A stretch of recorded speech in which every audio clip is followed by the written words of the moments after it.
Warahmatullahi wabarakatuh. Waalaikumsalam Dan warahmatullahi selamat sore. Salam sejahtera bagi kita semua. Perkenalkan, nama saya Peri, asal dari instansi Dinas PUPR. Kalau asli saya dari Banggai Kepulauan, orang Bangkai asli, Pak. Oke. Terima kasih. Oke. Lanjut Pak Gede. Ya, Pak. Assalamualaikum warahmatullahi wabarakatuh. Pak Gede nggak dengar suaranya loh. Nggak kedengaran ya? Sudah kedengaran, Pak?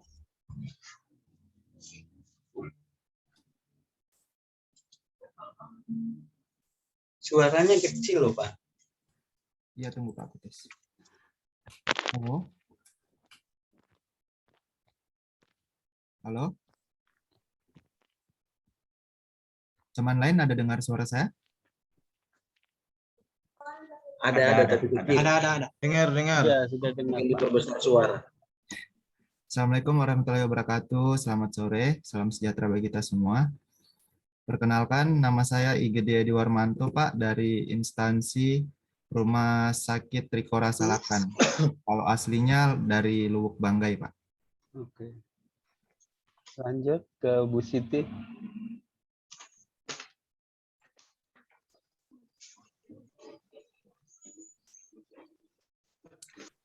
Assalamualaikum warahmatullahi wabarakatuh.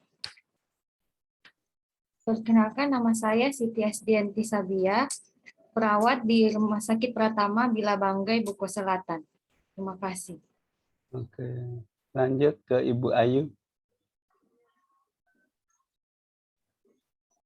Selamat sore.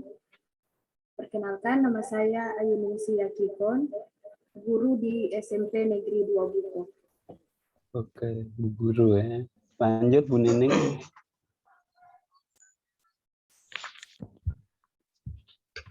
Assalamualaikum warahmatullahi wabarakatuh. Salam sejahtera dan selamat sore. Perkenalkan, nama saya Nining Asdiana Liatan, instansi guru di SDN Impres Koyobunga, Kecamatan Bulagi Utara, Kabupaten Banggai Kepulauan. Dan asli saya 100% Bangkep, Pak. Banyak Terima yang, kasih. banyak yang dari Bangkok memang. Ya, oke, lanjut Pak Willem. Panggilannya siapa ini? Dreamer, Pak. Dreamer. Oh, Dreamer. Ya. Assalamualaikum warahmatullahi wabarakatuh. Salam sejahtera untuk kita semua dan selamat sore. Perkenalkan, nama saya Jul Dreamer Willem Entiman dari instansi SDN Balombong, Kecamatan Peling Tengah. Kalau asal saya aslinya dari Kepulauan Talaut, Pak. Sangir. Oh, Terima kasih. Oke. Kasih jauh ke Bangkok ya. Lanjut Bu Pipin. Assalamualaikum warahmatullahi wabarakatuh. Perkenalkan, nama saya Pipin Yunita Astin, guru di SD Impres Kauto, Kecamatan Pinangkung, asal daerah dari Lubuk Banggai. Terima kasih. Terima kasih. Lanjut Pak Septrisno. Ya, terima kasih kesempatan yang diberikan Pak. Nama saya Septrisno Beteno, biasa dipanggil dengan sebutan Tris. Saya bertugas di SDN Impres Bonekuso, asal daerah Banggai Kepulauan. Terima kasih Pak. Oke, terima kasih. Lanjut Pak Yopi. Selamat sore Pak. Sore. Salam sejahtera untuk kita sekalian. Perkenalkan, nama saya Yopi Pinaba, SKM. Jabatan saya Administrator Kesehatan. Tugas di UPT, Dinas Kesehatan Rumah Sakit Umum Daerah Trikora Salakan. Terima kasih Pak. Terima kasih. Lanjut terakhir Bu Hairati. Assalamualaikum warahmatullahi wabarakatuh. Waalaikumsalam warahmatullahi Selamat sore. Nama saya Herati. Saya bertugas di SD Impres Tabing, Kecamatan Peling Tengah. Terima kasih. Kerja di mana? Guru di SD Tabing. Iya, kalau Bu Pipin tadi di mana kerjanya? SD Impres Kauto. Oke, jadi yang guru 1, 2, 3, 4, 5, 6. Ya, yang kesehatan 3 orang. 3, 4. 4. Yang OPD 1 saja ya, yang Pak Ferry ini yang OPD 4 dari kesehatan, 1 dari OPD, yang lainnya yang 5 guru. Oke. Terima kasih. Saya belum membuka pertemuan ini sambil menunggu Ibu Siti tadi ya. Assalamualaikum warahmatullahi wabarakatuh. Waalaikumsalam warahmatullahi wabarakatuh. Selamat sore, salam sejahtera bagi kita semua. Syukur kehadirat Tuhan Yang Maha Kuasa atas izinnya sehingga pada sore hari ini kita bertemu melalui Zoom dalam keadaan sehat walafiat. Semoga di dalam perjalanan atau proses latsar kita selalu diberikan kesehatan. Amin. Ya, Bapak Ibu yang saya hormati, adik-adikku dan bahkan anak-anakku semuanya ini ya. Jadi anak-anak saya juga, anak pertama saya mungkin juga seumur adik-adik di sini. Kita lanjut ke agenda 2 ya. Agenda 2 ini ya outputnya adalah aneka.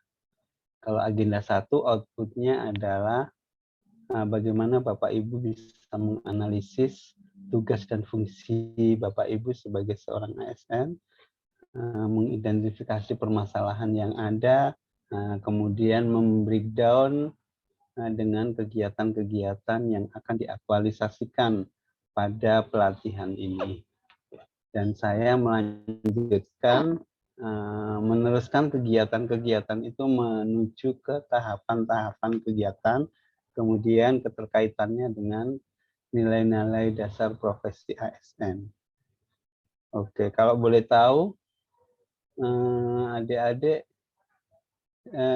agenda 1 siapa yang mengajar?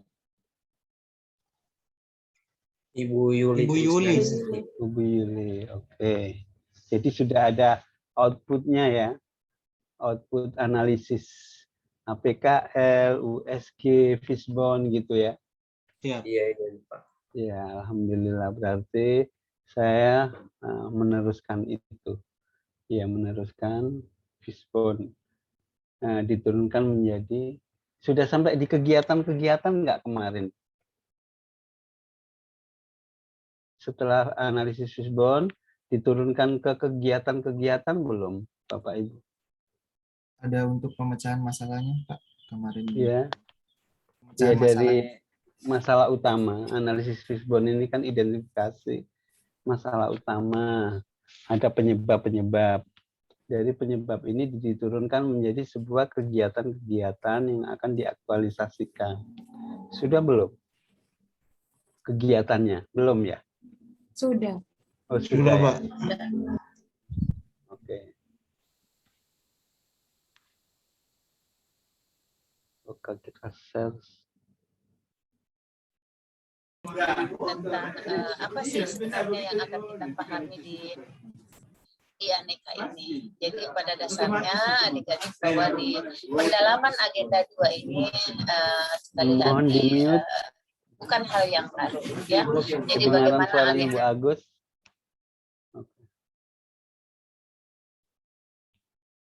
Oke, pendalaman agenda 2 nilai-nilai dasar PNS. Tapi kita biasa atau sering menyebut aneka ya. Ya, walaupun sebetulnya secara kurikulum agenda 2 adalah nilai dasar PNS. Ya, yang biasa dikenal dengan aneka ya. Akuntabilitas, nasionalisme, etika publik, komitmen mutu dan anti korupsi. Ya, dasar hukumnya mulai dari Undang-Undang Nomor 5 Tahun 2014 tentang ASN, kemudian Peraturan Pemerintah Nomor 11 2017 tentang manajemen ASN, Peraturan Nomor 1 2001 tentang pelatihan dasar pegawai negeri sipil, ya. Kemudian Kepala Nomor 93 tentang pedoman penyelenggaraan dan Kepala Nomor 94 tentang kurikulum. Ya, adik-adik sudah mendalaminya di MUUC ya. Bagaimana sebuah nilai-nilai di dalam aneka itu. Yang pertama, membekali peserta dengan menginternalisasikan nilai-nilai dasar yang dibutuhkan dalam menjalankan tugas dan jabatan PNS secara profesional, kemudian sebagai pelayan masyarakat yang meliputi berakuntabilitas, mengedepankan kepentingan nasional, menjunjung tinggi standar etika publik, berinovasi untuk meningkatkan mutu, pelayanan tugas jabatan dan tidak korupsi, dan mendorong percepatan pemberantasan korupsi di lingkungan instansinya.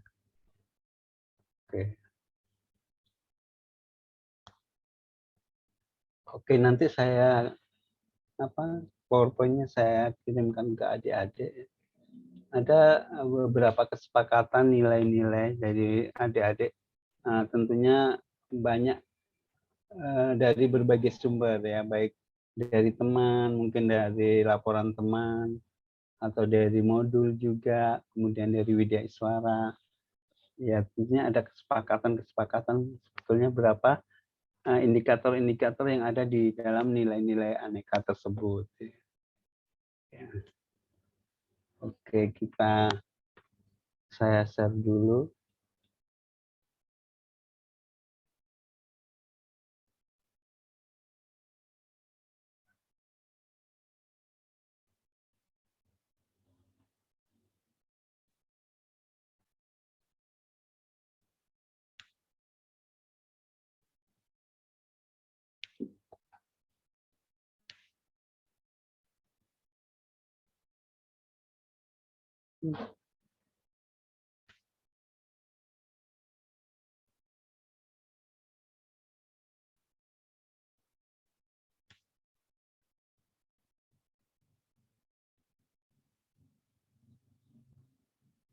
Jadi ujung-ujungnya adalah setiap pembelajaran kita mengarah ke rancangan aksi, rancangan aktualisasi yang adik-adik akan garap, akan lakukan di rancangan aktualisasinya adik-adik.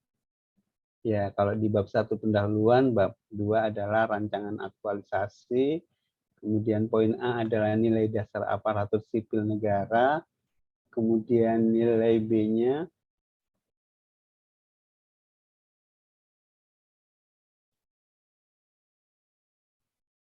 adalah kedudukan dan peran ASN, dan yang C-nya adalah rencana kegiatan aktualisasi yang dituangkan dalam analisis isu yang adik-adik sudah kerjakan.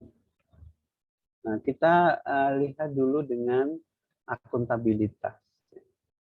Ya, saya yakin adik-adik sudah paham karena sudah mendapatkan trofi di MOOC tentang modul-modul aneka. Ini ada beberapa referensi tentang akuntabilitas. Bagaimana kita mempertanggungjawabkan pekerjaan-pekerjaan yang telah kita lakukan. Adapun indikator dari akuntabilitas, ya, ada 9 adik-adik ya. Mulai dari ada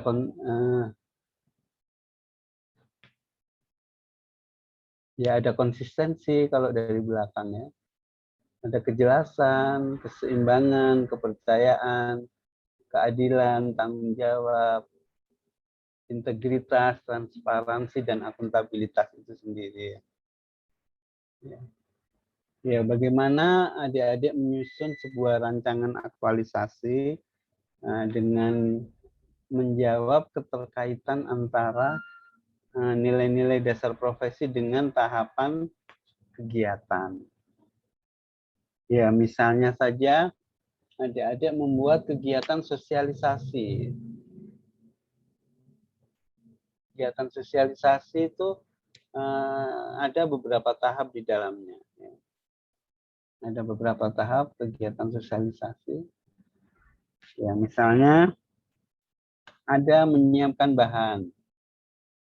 Kemudian ada pelaksanaan sosialisasi. Ada simulasi. Ya, misalnya pada tahapan pelaksanaan sosialisasi kita kaitkan dengan nilai-nilai dasar aneka, gitu ya. Ya, kenapa sosialisasi berhubungan dengan akuntabilitas? Ya, kenapa sosialisasi berhubungan dengan nasionalisme, etika publik, komitmen mutu, dan anti korupsi? Kenapa akuntabilitas? Karena saya bertanggung jawab untuk meningkatkan mutu anak didik saya. Ya, bertanggung jawab untuk bertanggung jawab atas kekurangannya dia di dalam memenuhi nilai KKM-nya, gitu ya. Ya, karena anak didik saya ada beberapa atau banyak yang nilainya kurang dari KKM, sehingga saya harus bertanggung jawab untuk meningkatkan pengetahuannya sehingga mencapai nilai KKM. Kenapa nasionalisme? Ya, dalam saya memberikan pengetahuan sama pasien, misalnya yang kesehatan atau guru sama murid, saya tidak memilih apakah dia termasuk keluarga guru atau tidak, apakah dia keluarga puskesmas atau tidak. Ya, semua saya layani sama, tidak membedakan antara satu dengan yang lain dengan indikator keadilan. Jika dalam menyampaikan materi pembelajaran, dalam menyampaikan edukasi penyuluhan, saya harus bertutur kata yang baik, sopan dan santun, karena ya seorang guru adalah yang digugu dan ditiru, sehingga saya juga bertutur kata yang baik kepada anak didik saya, karena guru adalah teladan bagi murid-muridnya. Ya, kenapa komitmen mutu? Ya, meningkatkan mutu anak didik saya sekaligus meningkatkan grade sekolah. Ya. Kalau anak-anak didik kita pintar, tentunya grade sekolah kita menjadi akreditasinya menjadi naik. Ya, kenapa anti korupsi? Ya, anti korupsi saya menanamkan kedisiplinan sama anak didik saya di dalam jam pembelajaran. Saya selalu memberikan contoh, datang mendahului mereka sehingga anak-anak didik saya juga mengikuti apa yang saya lakukan. Saya memberikan les tambahan tanpa memungut biaya dari anak didik saya. Anti korupsi. Itulah yang adik-adik garap di agenda 2 ini. Dan ini saya akan menunjukkan kepada adik-adik, ya kalau akuntabilitas indikatornya ada 9. Ya nanti di indikatornya adik-adik bisa baca sendiri, no? Kepemimpinan lingkungan yang akuntabel, tercipta dari atas ke bawah, dan seterusnya. Ya, Bapak nggak usah membacakan satu persatu. Yang penting kata kunci saja yang Bapak sebutkan sama adik-adik. Kemudian nasionalisme, dengan indikator mulai ketuhanan sampai keadilan sosial. Dan indikatornya apa? Ketuhanan. Ini semua adik-adik harus baca supaya di dalam pelaksanaannya nanti adik-adik memberikan indikator itu sesuai dengan apa yang dimaksudkan. Ya, ada 5. Kemudian etika publik ini yang paling banyak indikatornya. Ya. 14 ya. 1, 2, 3, 4 sampai 14 ini indikator etika. Kalau adik-adik mau bahan ini, ketua kelompoknya siapa? Yang di sini. Ibu Nining. Ibu Nining. Iya. Ibu Nining kirim WA ke saya, nanti saya kasih bahannya. Iya, Pak. Ya. Siap.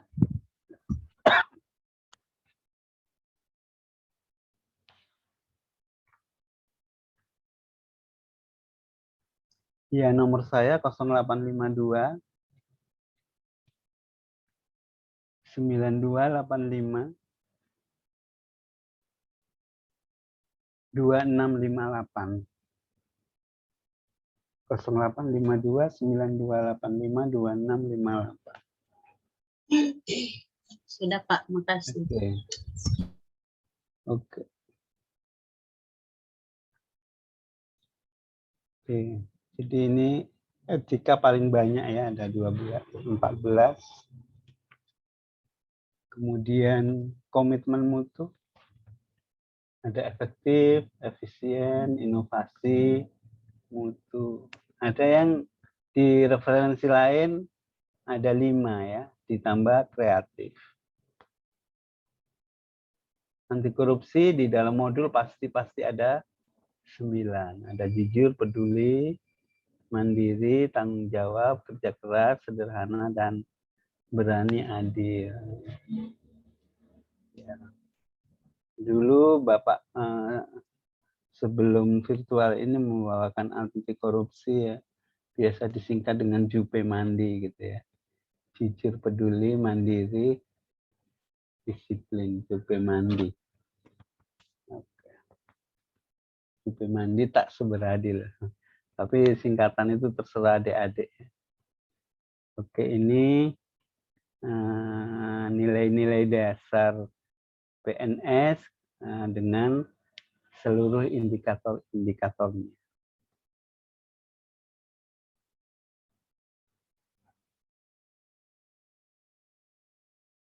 Oke.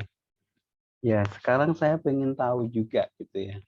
Pengen tahu juga adik-adik kan sudah di agenda 1 ya.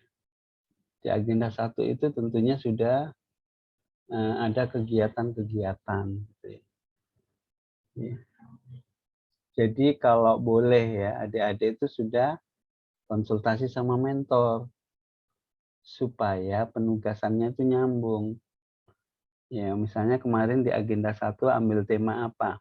Yang diidentifikasi 3 atau 4, yang dominan 1. Ya. Ya, diceritakan sama mentornya.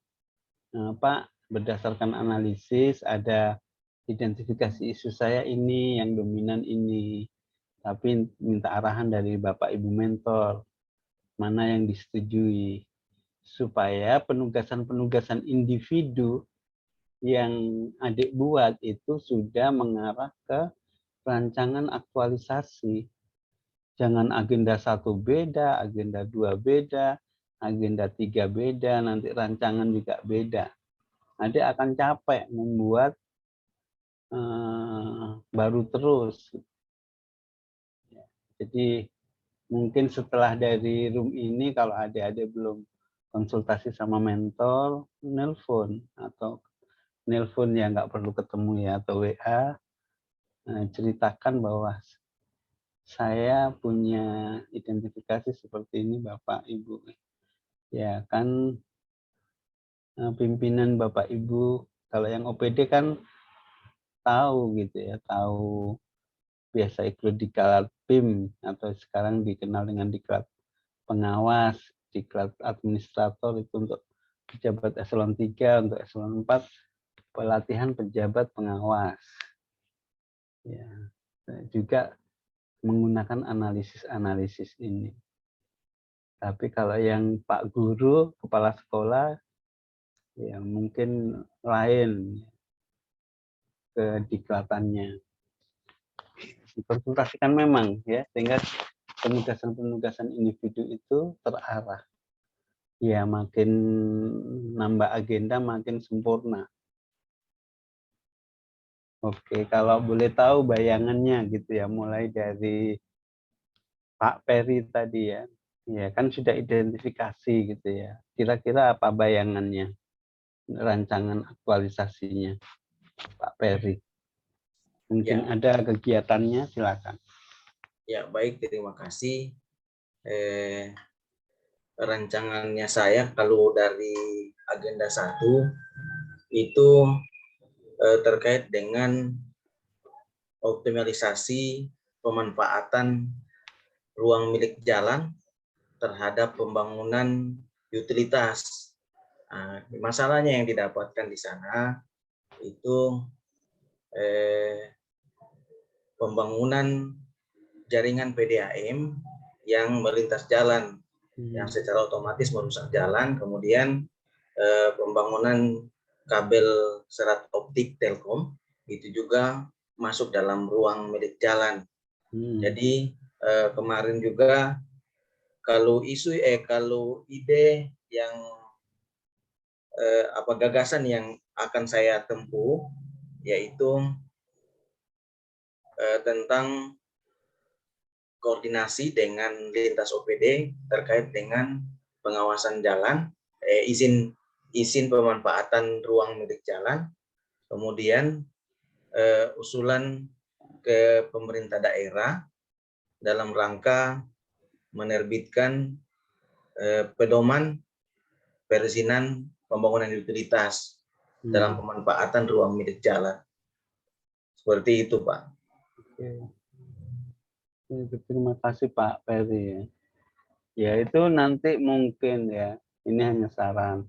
Itu pekerjaan yang besar ya, yang besar dari sisi waktu, membutuhkan waktu yang lama ya. Ya karena itu urusan SOP dengan bupati mestinya ya. Ya.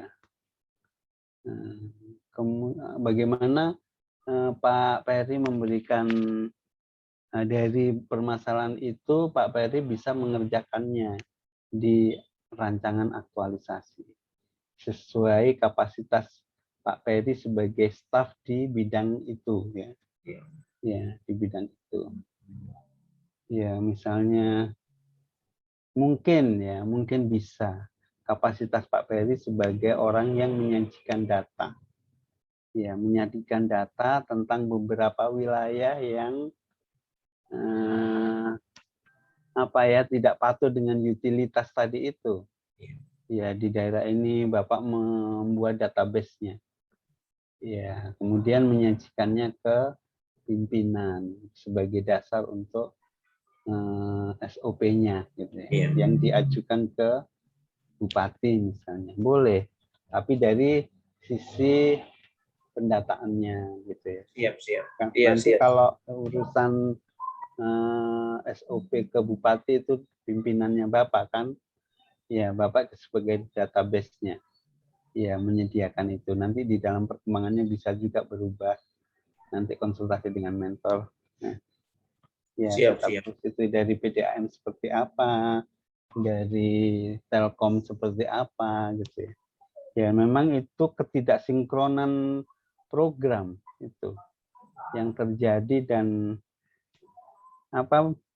terjadi bertahun-tahun gitu ya, di mana-mana ya, bukan hanya di Bangkep ini. Ya, itu pemikiran yang besar, kemudian kita tuangkan di dalam ide-ide kita sesuai dengan kapasitas kita. Ya, karena Bapak ini CPNS sehingga sepertinya ke arah database kayaknya, Pak. Iya. Ya, oke. Siap. Nanti kegiatannya 1-2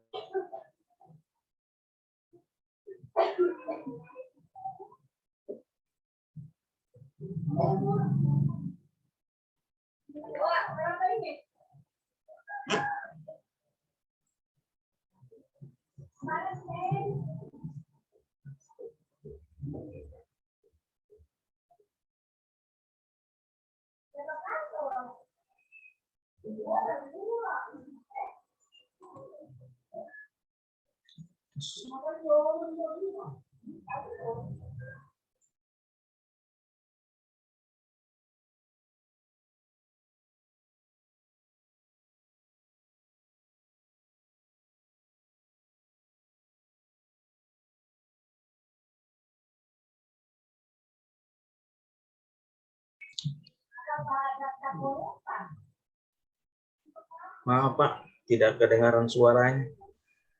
Sudah keluar. Ada ini, seperti ada. Ya, Pak Yani. Pak Ikram.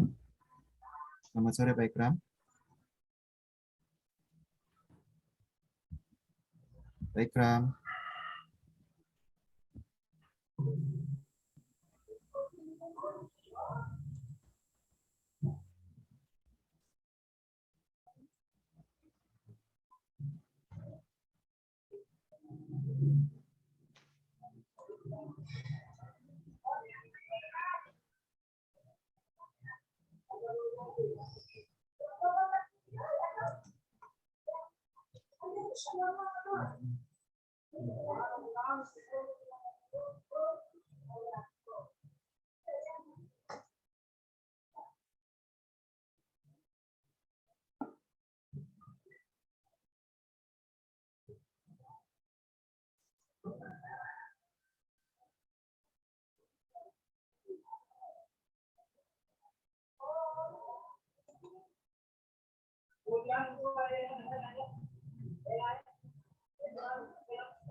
Ya. Kan, mari kita coba. Masih di diklat ya Bu ya? Pertanyaan berikutnya, saudara menyebutkan masih menemani ini Kasubit yang menemani Kasubit. Oke. Makasih Bu, saya lanjut dulu. Tadi Hadijah Iya. dan Rama sudah menyampaikan bagaimana nilai-nilai aneka itu bagaimana nilai-nilai aneka. Oke, Bapak Ibu, saya tadi keluar gitu, WiFi saya tiba-tiba ngadat, jadi ini pakai data. Ya. Oke, silakan Pak Gede ya. Siap Pak, terima kasih Pak. Jadi untuk masalah yang saya angkat Pak, di sini masalah beberapa. Kebetulan saya ditugaskan di ruangan operasi. Tugas dan fungsi saya sebenarnya sebagai perawat, tapi di sini saya sebagai asisten operator. Jadi ada beberapa hal Pak yang saya temukan khusus di ruangan saya, tapi yang paling paling menonjol dan menurut saya itu paling penting adalah pertama itu Pak, kurangnya pengetahuan keluarga, mengingat bahwa sekarang di era pandemi ini mencuci tangan merupakan salah satu protokol kesehatan. Kemudian yang kedua,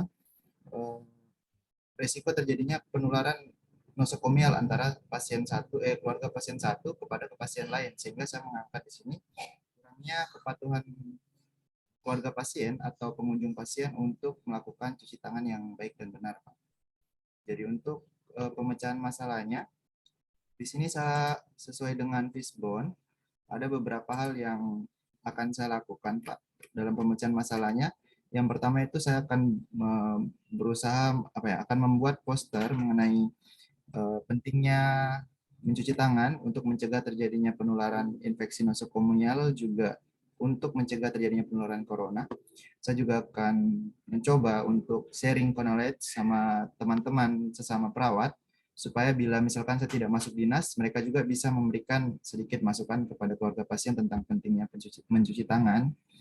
Kemudian juga akan saya buatkan sebuah sound, di mana isinya adalah rekaman suara tentang tata tertib dan pentingnya cuci tangan, sehingga apabila perawat yang kebetulan jaga di ruang pemulihan itu tidak sempat masuk di ruang pemulihan atau diobservasi dari ruang operasi, masih ada sound yang akan terputar secara terus-menerus. Kemudian akan saya sediakan di situ hand sanitizer dan sarana cuci tangan, misalkan tisu, sabun, atau bahkan dengan airnya. Kemudian juga akan mencoba Pak konsultasi mengenai pembuangan limbahnya nanti.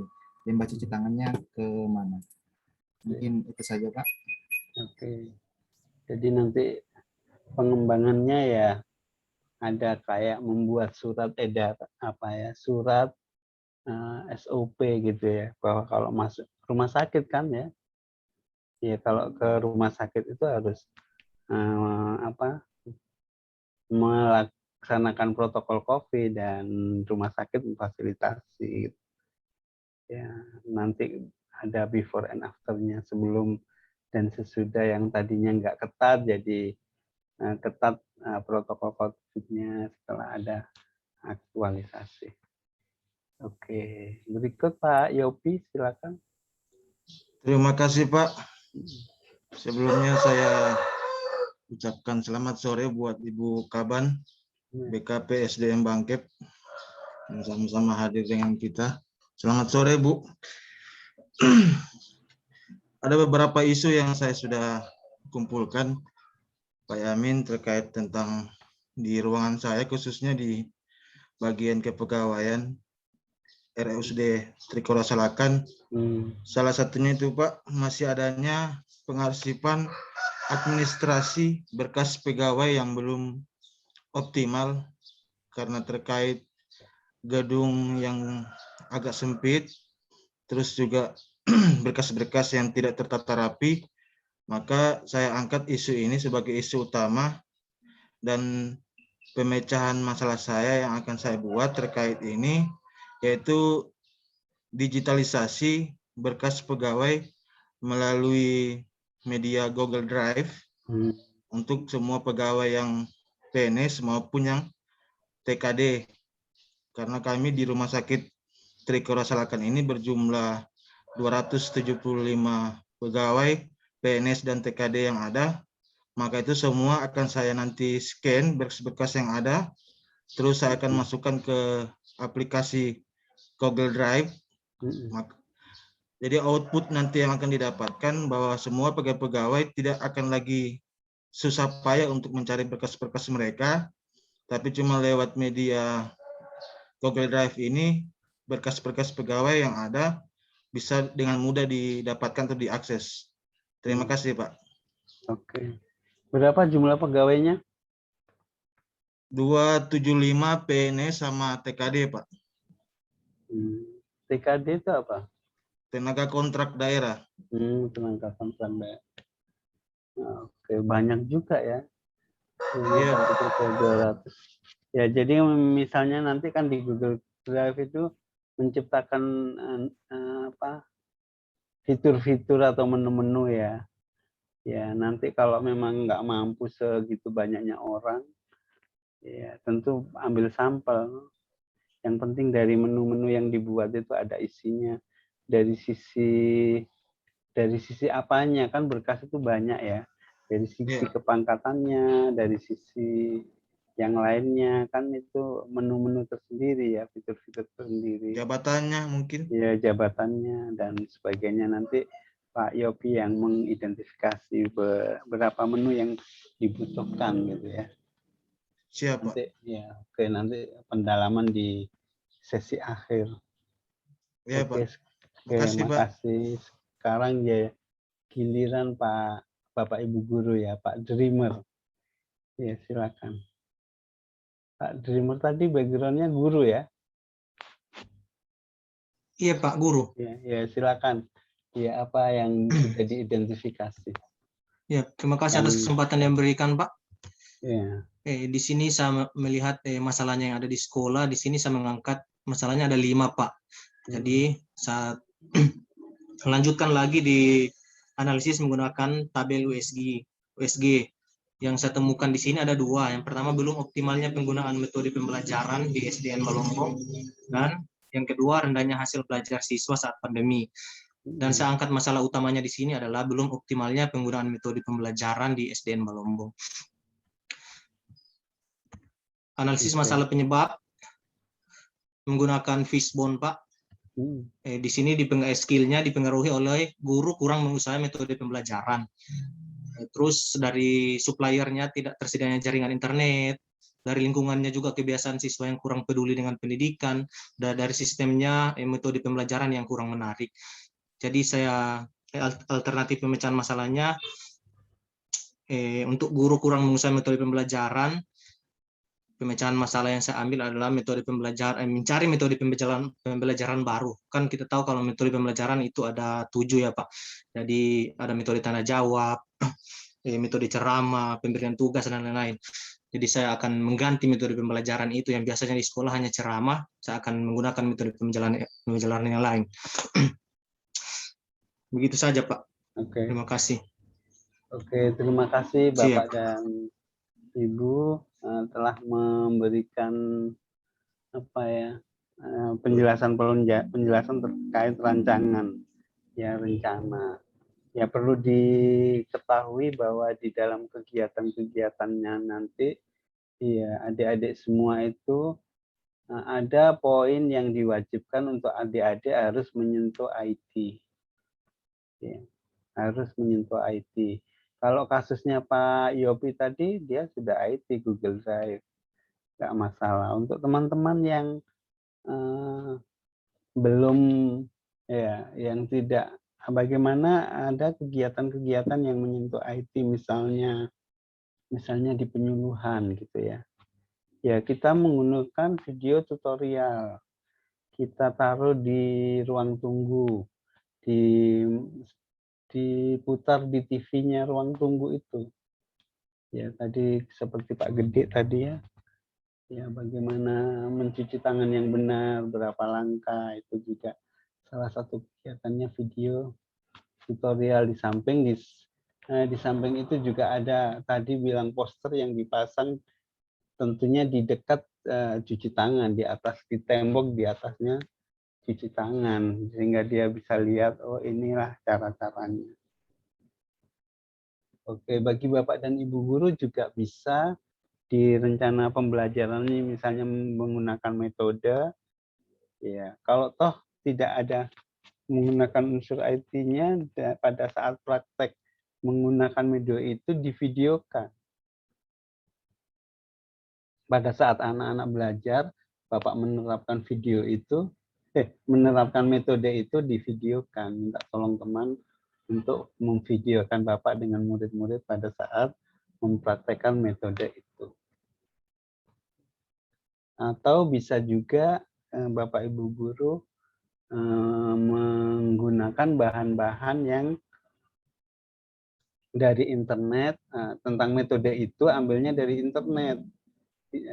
Kita nonton dulu kita ambil hunting-hunting di internet tentang video pembelajaran dengan tema yang dimaksud, kemudian kita putar dulu di kelas, habis itu baru kita jelaskan.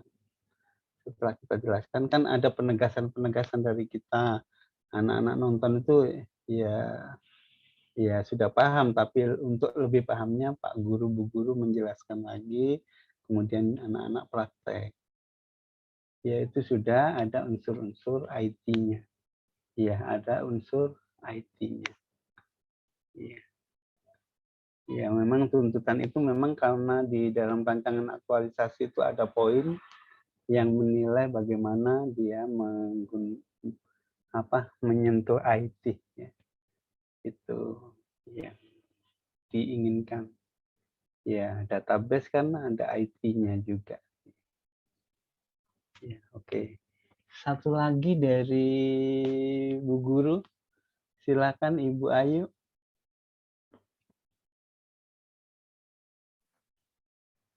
Terima kasih. Jadi di sini yang menjadi isu yang saya dapatkan di sekolah tempat saya mengajar, khususnya di SMP. Jadi di sini saya guru IPS, Pak. Jadi di sini yang saya lihat di sekolah, rendahnya minat belajar siswa pada mata pelajaran IPS. Penyebab masalahnya, yang pertama ada kurangnya keterlibatan siswa. Yang kedua, kurangnya media pembelajaran. Kemudian, kurangnya metode pembelajaran atau pembelajaran itu metodenya hanya satu, jadi monoton. Kemudian, kurangnya perhatian orang tua pada saat pembelajaran di rumah. Jadi di sini dengan melihat dari penyebab masalah yang ada, dengan melihat yang pertama kurangnya keterlibatan siswa, saya mengambil suatu penyelesaian masalah atau pemecahan bahwa ketika saya nanti akan mengajar, saya nanti libatkan siswa dalam pembelajaran. Jadi tidak selalu guru yang mengajar, tapi melibatkan siswa secara langsung dalam pembelajaran itu sendiri. Kemudian kurangnya media pembelajaran, ini juga masih kurang di sekolah, Pak. Jadi di sini, atau mungkin ada juga yang saya temui, kurangnya guru-guru dalam membuat media. Jadi kurangnya pengetahuan guru dalam membuat media pembelajaran itu sendiri. Kemudian ada kurangnya metode pembelajaran. Jadi ketika nanti saya di kelas, saya akan membuat metode pembelajaran yang bervariasi. Sehingga yang pertama, rendahnya minat belajar siswa. Setelah ada metode-metode baru, siswa-siswa semakin minat atau meningkatnya minat belajar siswa, khususnya pada mata pelajaran IPS. Terima kasih. Oke. Jadi untuk teman-teman atau Bapak Ibu guru ya IPS gitu ya. Ya karena kurang minatnya pembelajaran IPS, gimana membuat strategi pembelajaran supaya anak-anak senang gitu ya. Ya kalau di Bangkok mungkin ada semacam apa ya, cerita-cerita sejarah gitu ya, atau kepahlawanan, kemudian kita bawa anak-anak ke sana, off class ya, pembelajaran off class gitu ya. Ya, kemudian kita suruh anak-anak setelah melihat ini misalnya taruhlah sejarah, ada sejarah kepahlawanan di Bangkok misalnya. Ya, kemudian anak-anak kita bawa ke sana, ya, kemudian setelah dibawa ke sana, kemudian anak-anak suruh membuat laporan apa yang dihasilkan. Tentunya di situ juga ada tokoh, orang-orang yang bisa menjelaskan gimana sih sejarahnya ya, sampai di sini ini ada seperti ini gitu ya. Di Bangkok itu apa ya ininya, yang kayak tugu itu ya, yang di atas gunung itu. Monumen Trikora, Pak. Monumen Trikora, mungkin bisa dibawa ke sana.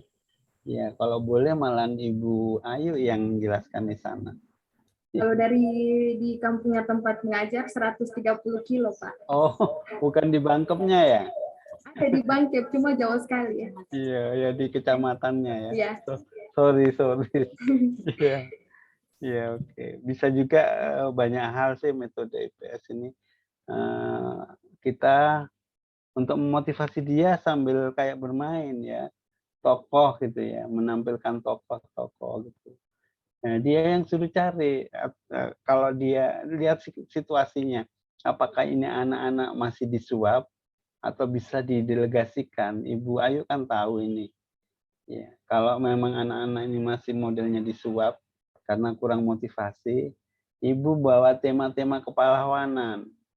Kemudian bagi sama anak-anak, ya mungkin kalau terbatas jumlahnya, Ibu Ayu bagi kelompok, no, anak-anak, kemudian dia merefleksi kembali apa yang sudah dia baca, kemudian salah satu mewakili di depan kelas, gitu ya, nggak tahu metode apa itu ya. Ya, kemudian kasih lomba-lomba, ya membuat apa yang bagus dikasih reward. Ya untuk Bapak dan Ibu guru dan semuanya kayaknya ya ada istilahnya before and after, ada sebelum dan sesudah. Sebelum pembelajaran menggunakan metode A ini nilainya anak-anak seberapa, tapi setelah menggunakan metode atau media seberapa nilainya. Ya begitu juga tadi seperti di Pak Gede tadi, cuci tangan di checklist, no, orang yang masuk ke rumah sakit itu sampel 10 orang saja Bapak checklist, atau 20 orang, kalau rumah sakit kan banyak. Suruh cuci tangan, harus cuci tangan dulu. Itu harus ada penegasan dari direktur rumah sakit pertama.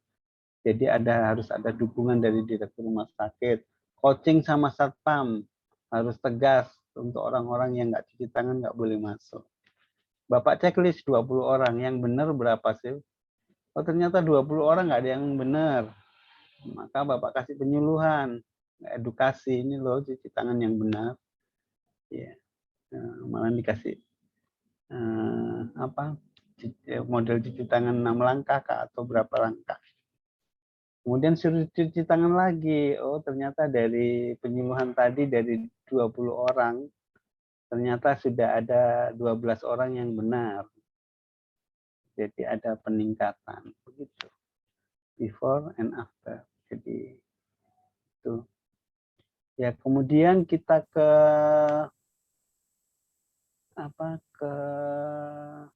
hal-hal yang penting yang harus kita cermati di dalam, ya walaupun ini agenda 2, outputnya nanti kan kerancangan.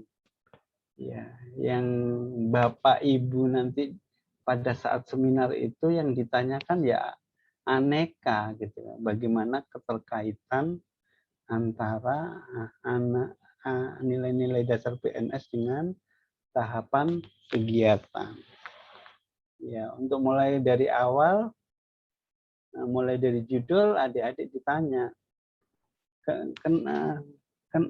dari mana judul ini muncul? Kenapa judul ini muncul? Tentu adik-adik menjelaskan dengan analisis. Berdasarkan analisis, kami menemukan bahwa isu yang dominan adalah ini.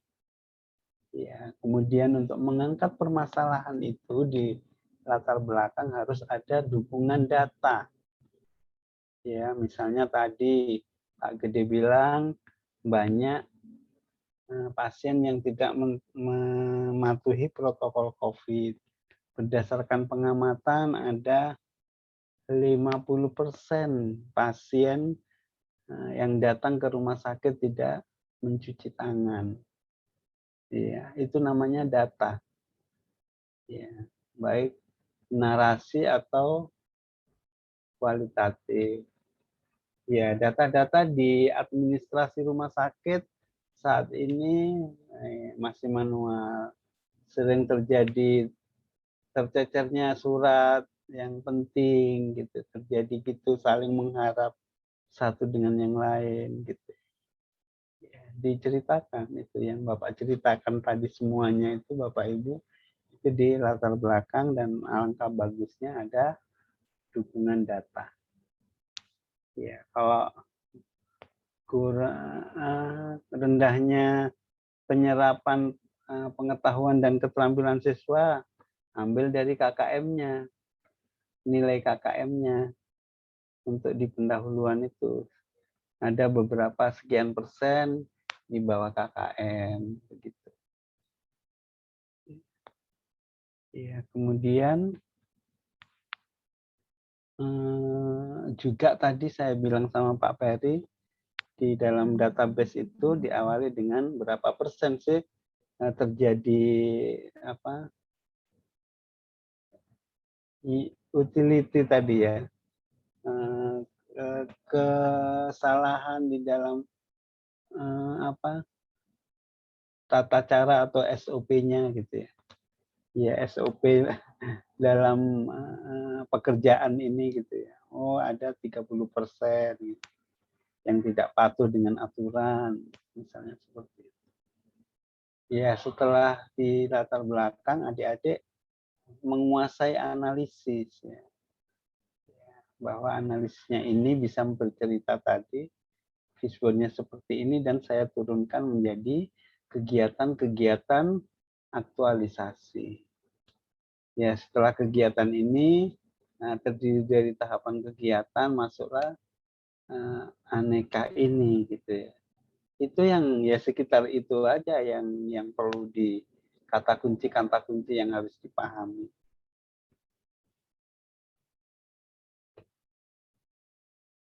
Oke, kita lanjut ke Ibu Hairati ya, silakan.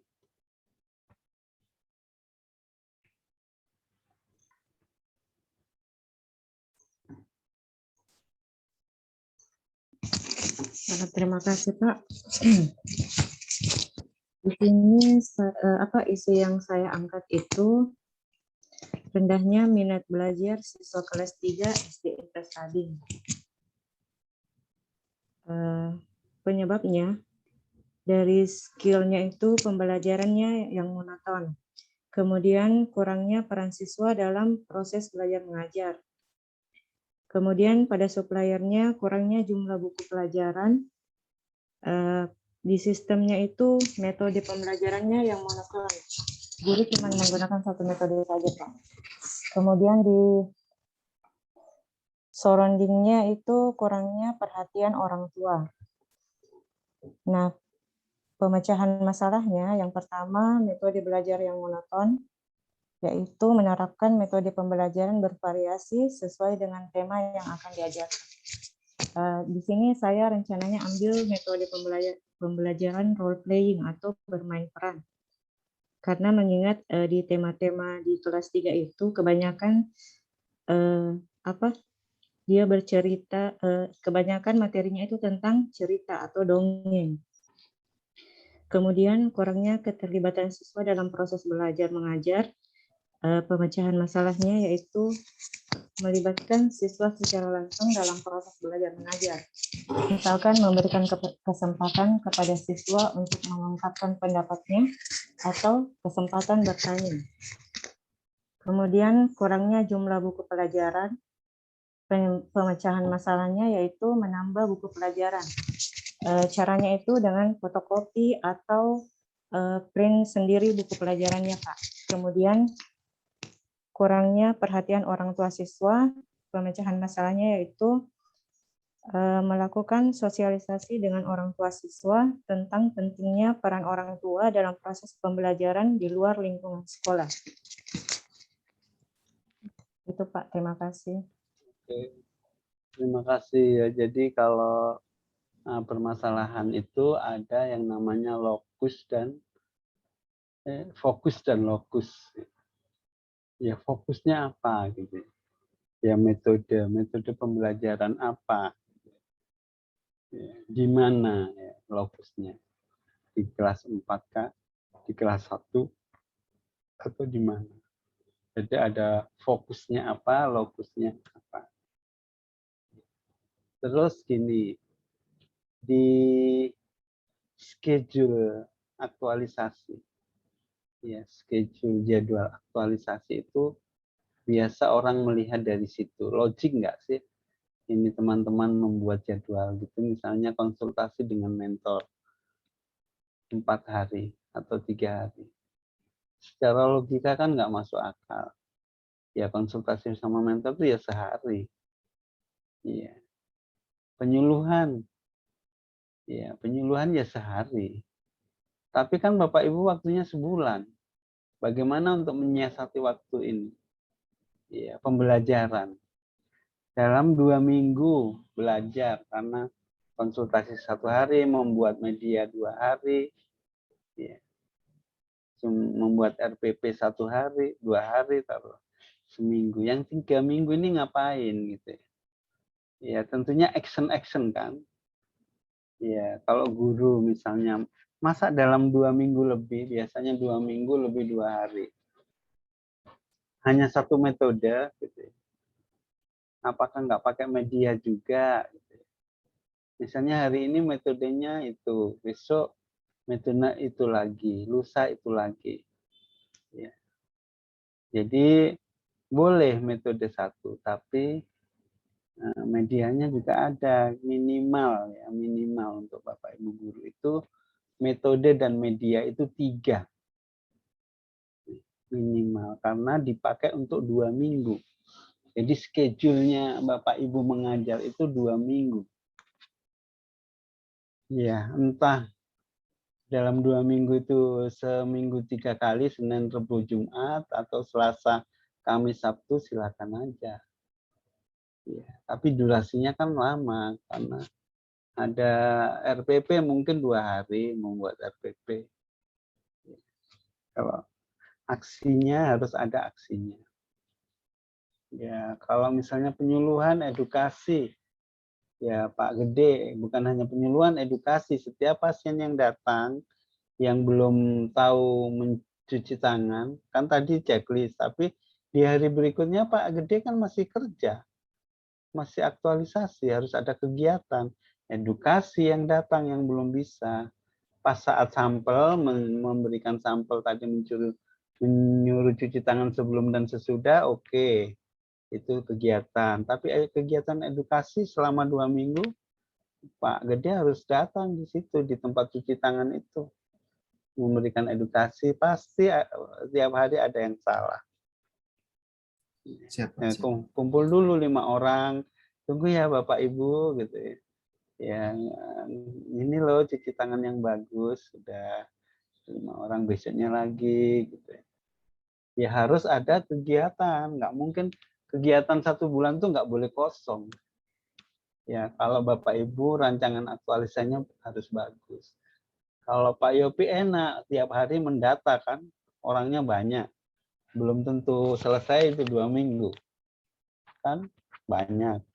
Tapi sebanyak-banyaknya Pak Yopi, kalau bisa selesai semua ya syukur. Kalau nggak selesai ya nggak apa-apa, sampel-sampel. Tapi sekali lagi aktualisasi ini bukan kita sendiri yang kerjakan, boleh minta bantuan teman. Misalnya seperti Pak Yopi tadi di administrasi kan ada temannya, minta bantuan temannya untuk menginput data. Iya, Pak. Ya bukan hanya Pak Yopi.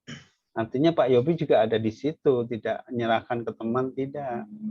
Tapi teman membantu. Begitu juga teman-teman guru ya. Kalau ada kegiatan yang melibatkan kelas lain, misalnya ada kasus di sekolah ini banyak yang belum bisa membaca, yang SD itu. Kelas 1, 2, 3 diambil semua itu 3 kelas. Nah, minta temani guru yang guru kelas. Ya tidak harus 1 kelas, boleh kita berpikir organisasi. Ya tidak harus 1 kelas. Ya karena saya dengar beberapa kasus ini siswa itu SD ya, kelas 1, 2, 3 itu banyak yang belum lancar membaca. Akhirnya itu yang diangkat dari 3 kelas, diidentifikasi nih. 1 sekolahan SD 1, 2, 3 yang belum bisa membaca dikumpulkan. Dikasih metode khusus selama 2 minggu tambah 2 hari kayaknya kalau guru. Nah, Bapak Ibu guru boleh juga membuat media, misalnya dalam 1 semester ini disediakan media sederhana A, B, C, D. Boleh. Oh, membuat media A, media B, walaupun media ini tidak ditayangkan di jadwal aktualisasi. Boleh begitu untuk mengisi waktu-waktu kosong ini. Bayangin ada peserta Bapak Ibu guru, dia membuat media 9 untuk keperluan 1 tahun. Tapi yang diajarkan hanya 2. Dipraktekkan di aktualisasi. Ya, seperti itu. Tapi itu yang anulah yang dia itu punya waktu yang banyak, tapi yang saya bilang adalah yang minimal ya. Minimal nih ada 1 metode, 2 media, itu minimal. Supaya kalau 2 media sudah bisa 2 hari. 4 hari.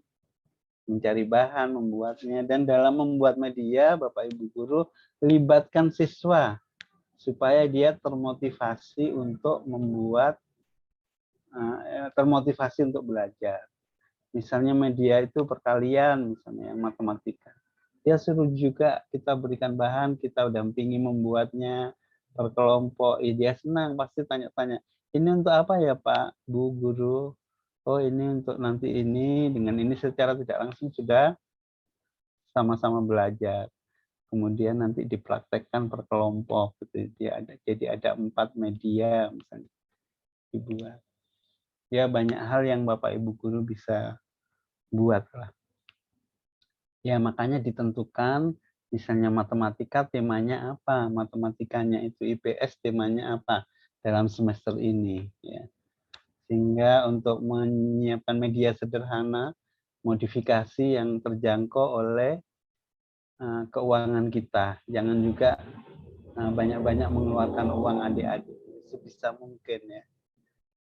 Menggunakan peralatan yang media yang sederhana. Ya, untuk Bapak dan Ibu yang di OPD, kalau ada kegiatan penyuluhan, nah kalau rumah sakit nggak masalah, tiap hari ada pasien. Kalau yang OPD, tadi misalnya penyuluhan, misalnya kalau puskesmas ya nebeng di posyandu misalnya. Kalau orang puskesmas ya, tapi ini kan orang rumah sakit semua ini tadi. 3 rumah sakit tadi itu. Trikora 2, terus rumah sakit yang satunya 1 ya. Yang rumah sakit satunya tadi Bu Siti ya? Siap. Ya. Siapa direkturnya? Direkturnya direktur baru Pak Fajar. Oh, yang lama siapa namanya? Yang lama, yang pertama Dokter Andri. Iya, Adri. Yang saya kenal itu Dokter Adri. Karena bimbingan saya dulu di waktu Latsar. Ya. Kalau di Trikora dulu Ibu sekretaris, tapi sekarang sudah tidak. Ibu siapa dulu itu sekretaris? Dokter Nini, Pak. Oh iya, Bu Nini, Dokter Nini. Sudah jadi direktur. Oh, sekarang jadi direktur? Iya, Pak, jadi direktur. Oh, jadi Pak Direkturnya kemana? Pindah Pak ke Sekdis Pariwisata. Oh, jadi Sekdis Pak siapa yang dari Manado itu tuh? Dr. James. Dr. James. Itu selalu dapatan itu juara. Dr. James juara 1. Terus pas Bu Nini itu juara 2.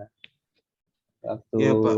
yang ini ikut pelatihan PIM 3, kalau sekarang jadi pelatihan kepemimpinan administrator.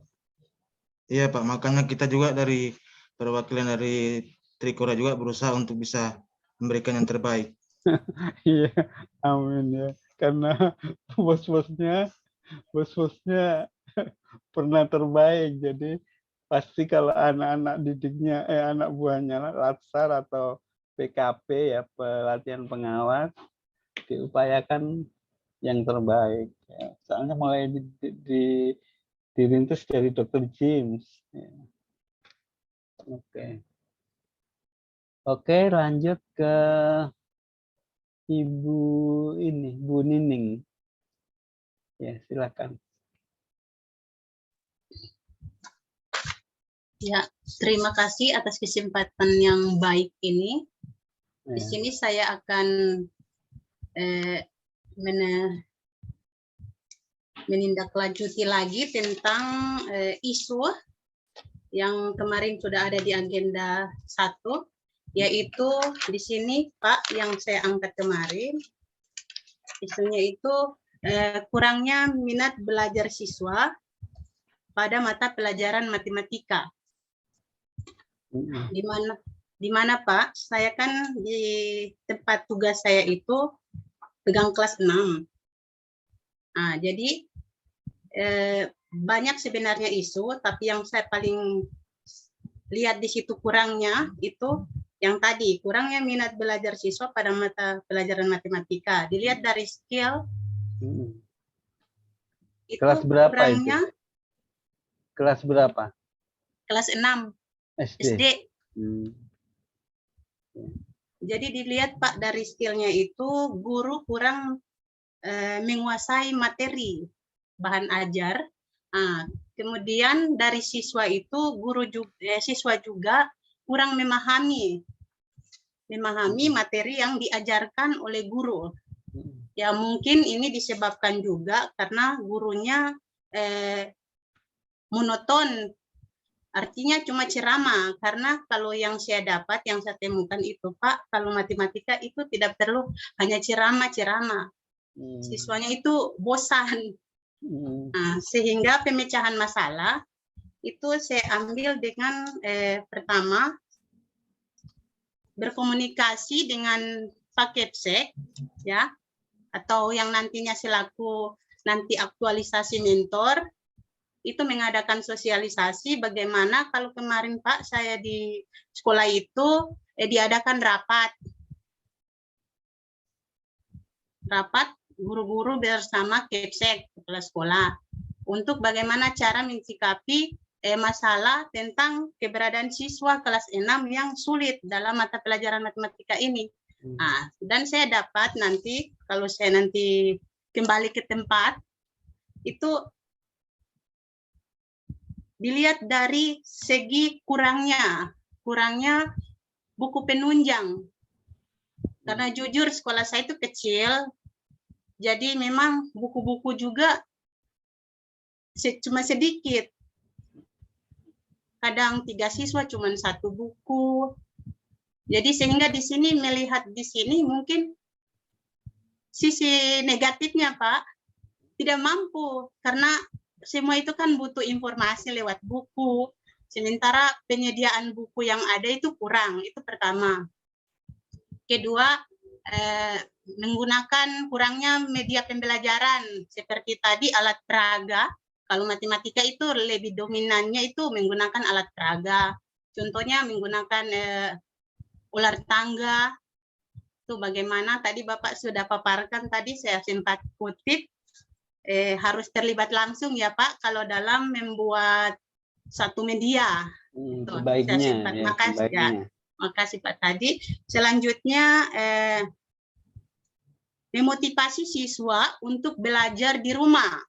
Karena dengan kemarin pandemi, siswa itu sudah bosan belajar. Karena mungkin di rumah atau lingkungan mereka itu kurang motivasi juga dari orang tua. Sehingga kita sebagai guru bisa bersosialisasi juga terhadap lingkungan atau terhadap orang tua mereka supaya saling kerjasama, berinteraksi untuk kesuksesan anak didik kita, yaitu membimbing sehingga mereka tetap fokus dalam belajar. Jadi Pak, mungkin hanya itu saja yang saya bisa paparkan. Sekian dan terima kasih. Oke, jadi Bu Nining ini berpikir organisasi berarti ya? Berpikir organisasi sekolah ini ceritanya ya?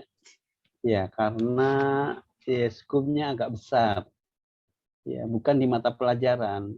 Bagaimana sekolah ini ya mempunyai fasilitas dari sisi pembelajarannya, dari sisi bukunya, nanti dikonsultasikan sama mentor, ya kegiatannya apa ini untuk meningkatkan sekolah ini, gitu ya. Konsultasi dengan mentor terutama, kemudian Ibu membuat desain-desain yang harus dikonsultasikan. Strateginya ini loh Pak, dari sisi kelengkapan bukunya seperti apa, dari sisi yang lainnya seperti apa. Yang Ibu ceritakan tadi, dibuat sebuah kegiatan-kegiatan yang Ibu inginkan tadi.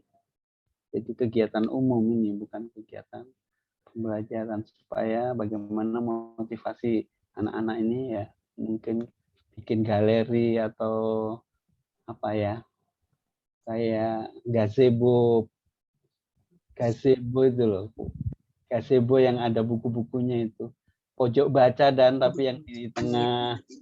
Ya, seperti itu nanti ke depan dipikirkan ke sana. Pokoknya untuk kemajuan sekolah. Ya.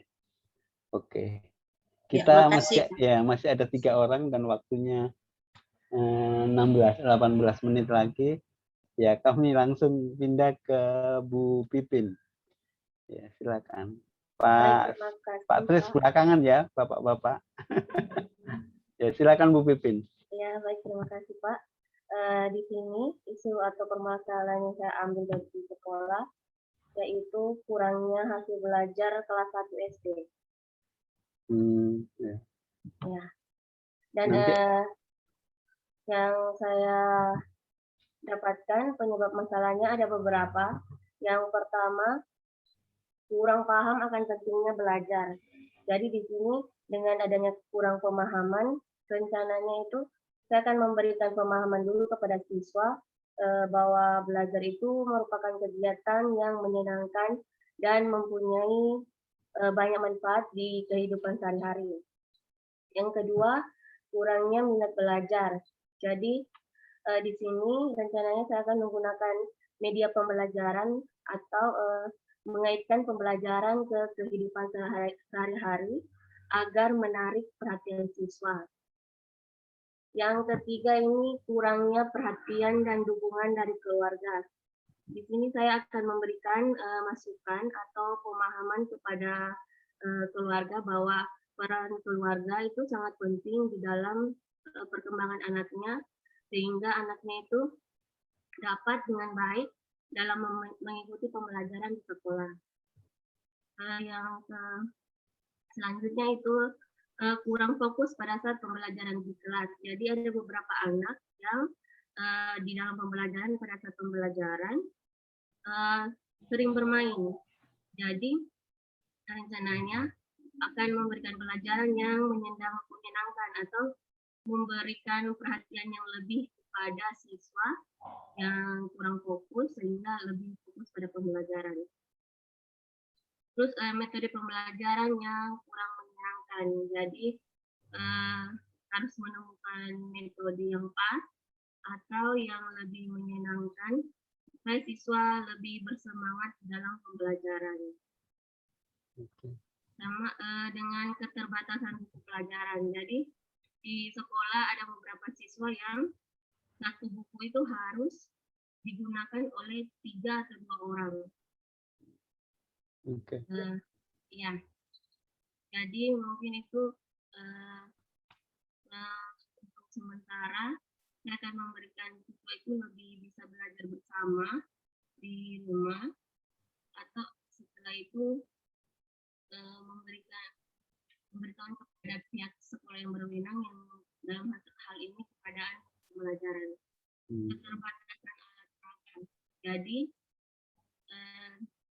akan membuat alat peralatan sederhana yang bisa dalam pembelajaran, yang bisa juga dapat menggunakan lingkungan sekitar supaya siswa lebih menarik perhatian dalam pembelajaran. Yang terakhir itu kurangnya rasa percaya diri pada saat belajar. Jadi dengan kecilnya siswa itu harus membangun rasa percaya diri siswa dengan melakukan pelajaran agar siswa menarik, lebih aktif di hal-hal yang dipelajari. Yang terakhir motivasi. Jadi dengan kurangnya motivasi belajar, lebih memberikan siswa dengan memberikan penghargaan oleh siswa.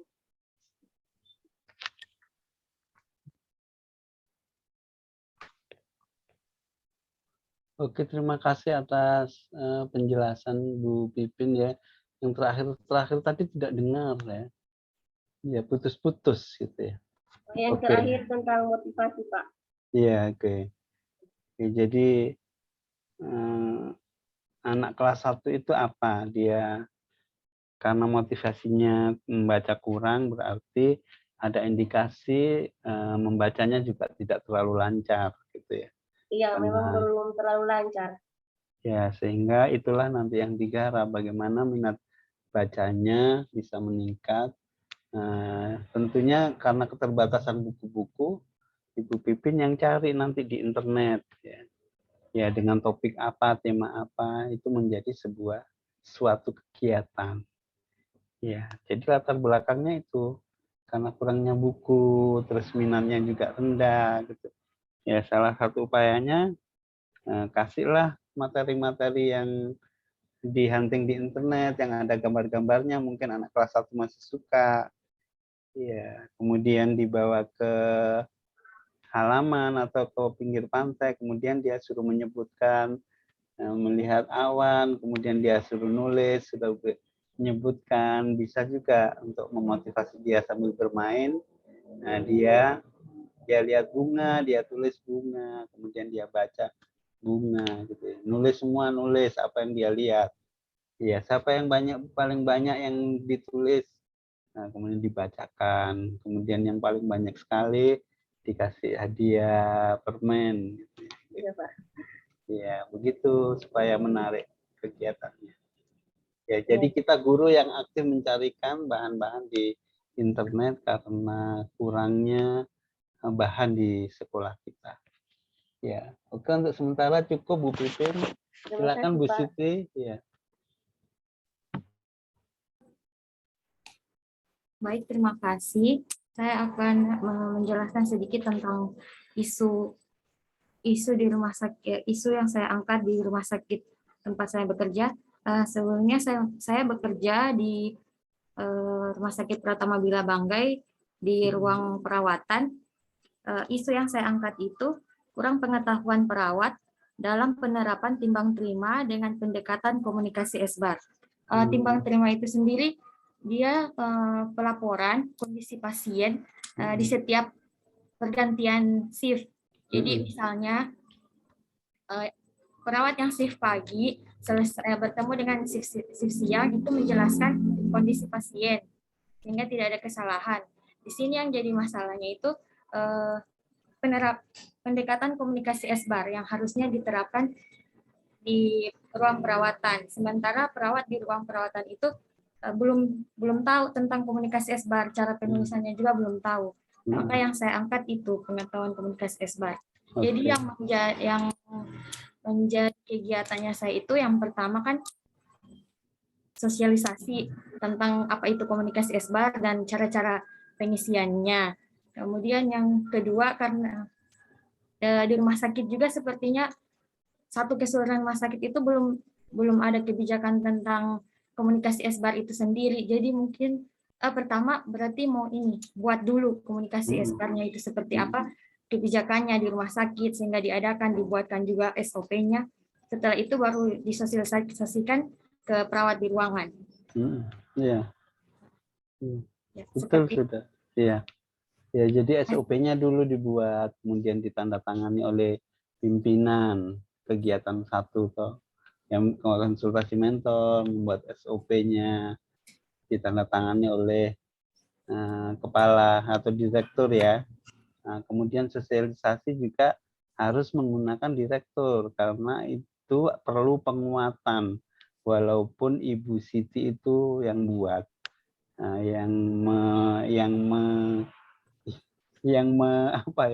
menjelaskan nantinya, walaupun ada Ibu Siti yang menguatkan ini, kepala direktur dulu yang halo-halo, baru dari sisi substansi Bu Siti yang menjelaskan ya. Kemudian setelah itu aksinya, prakteknya, bagaimana dia menerapkan itu ya, semacam rekam medis pertanggungjawabannya dia sebelum pulang kan. Banyak yang lalai itu, memang banyak yang tidak membuat rekam medik pasien si A si B itu ya. Di aksinya kita lihat kepatuhannya ya, evaluasinya nanti ya, prakteknya kemudian evaluasi ya. Oke, untuk sementara cukup. Terakhir Pak Stris, silakan. Ya, terima kasih kesempatan Pak yang diberikan. Sesuai dengan tugas dan fungsi saya sebagai seorang guru di salah satu sekolah dasar, saya melihat memang ada beberapa masalah, isu, tapi fokus saya lebih ke minat membaca siswa yang menjadi fokus atau isu utama yang saya ambil. Di minat baca siswa ini sendiri, fokus lagi di kelas 5. Sebenarnya mereka sudah lancar membaca ya, kalau di sekolah kami itu kelas 1 naik kelas 2 itu sudah ya, ukuran anak kelas 2 SD sudah dikatakan lumayan ya untuk bisa membaca. Tapi pada saat mereka berada di kelas tinggi, minat baca mereka itu kurang, begitu Pak. Sudah lancar membaca tapi minat membacanya mereka yang kurang, sehingga isu ini yang saya angkat. Dan yang pertama itu masalahnya karena mengapa bisa kurang minat baca mereka, karena kurang pemahaman tentang pentingnya akan membaca. Padahal membaca itu sangat penting, apalagi seperti kami yang di tempat-tempat yang susah jaringan. Kalau kita tidak membaca, bagaimana kami bisa mengetahui informasi? Beda di tempat-tempat yang tiap hari bisa kita online, begitu. Jadi dunia itu kita bisa akses di mana. Tapi kalau kami yang tempat-tempat yang agak susah seperti itu, otomatis buku itu menjadi salah satu yang sangat penting. Jadi minat baca itu harus. Kemudian keduanya, mengapa mereka susah, minat baca mereka kurang, karena bukunya juga yang kurang menarik. Begitu bagi mereka, buku-buku yang ada di sekolah-sekolah itu kurang menarik untuk dibaca. Kemudian juga, ini juga menjadi salah satu penyebab utama kurangnya kegiatan literasi di sekolah kami. Itu salah satu, ya. Kurangnya kegiatan literasi, khususnya literasi membaca. Kemudian tidak tersedianya lingkungan baca yang baik dan menarik bagi siswa. Karena memang di perpustakaan kami itu sudah tidak digunakan karena sudah tidak layak, begitu, sehingga buku-bukunya itu dipindahkan ke kantor, begitu. Jadi agak susah siswa untuk apa. Dan buku-bukunya juga sudah buku-buku yang lama, begitu. Sehingga melalui kesempatan yang isu yang ada itu, saya berinisiatif untuk membuat pojok baca. Jadi yang pojok baca itu dalam kelas, karena saya melihat karena siswa kami itu tidak terlalu banyak, sehingga masih ada tempat atau ruang yang bisa kami gunakan untuk membuat pojok baca dalam kelas. Itu sehingga juga mulai dari motivasi siswa yang kurang itu diberikan pemahaman bahwa membaca itu sangat penting. Kemudian bahan-bahan bacaan yang masih kurang menarik bagi siswa, itu kami bisa bekerja sama dengan guru-guru yang ada di sekolah juga untuk dapat memfasilitasi juga untuk bahan-bahan bacaan yang ada dan diberikan kepada siswa-siswa nantinya. Kemudian juga di kegiatan literasi ini nantinya pada saat penerapannya, sebelum memulai kegiatan pembelajaran di setiap hari sebelum mulai, saya akan adakan kegiatan literasi 10-15 menit sebelum memulai kegiatan pembelajaran. Kemudian juga ya yang terakhir itu menyediakan dan memfasilitasi kepada siswa di kelas 5 berupa pojok baca. Jadi saya akan membuat pojok baca yang sederhana di dalam kelas dengan buku-buku yang sudah ada, begitu dimanfaatkan, kemudian diciptakan lingkungan suasana yang menarik bagi siswa untuk dapat membaca dalam kelas. Begitu Pak, terima kasih. Ya. Oke, terima kasih. Jadi kreativitas guru juga ya. Nanti bikin pohon literasi, kemudian bikin pinnya. Siapa yang sering membaca, nempelkan pinnya di pohon-pohon literasi itu. Ya, salah satu nanti di akhir kita tambahkan. Baik Bapak Ibu, karena waktu ya, ada penugasan untuk Bapak dan Ibu. Jadi Bapak dan Ibu mencari kasus, belanja kasus atau hunting di internet, permasalahan-permasalahan tentang apa saja, kemudian kita kaitkan dengan nilai-nilai aneka. Ya, karena kita bersebelas ya, kita kelompokkan menjadi 2 kelompok. Ya. Yang pertama kelompok 1 Pak Yopi, Bu Hairati, Bu Ayu, Pak Septi dan Pak satu bapaknya ada 5 ya bapaknya ya. Oke, nggak apa-apa lah ya. Pak Yopi, Bu Hairati, Bu Ayu, Pak Septrisno dengan Pak Peri. Kelompok 1, 2, 3, 4, 5. Kelompok 2-nya Pak Dreamer, Bu Nining, Bu Pipin, Pak Gede, Ibu Siti. 1, 2, 3, 4, 5, 6. Oke. 1, 2, 3, 4, 5. Pak Peri kelompok 1 berarti ya.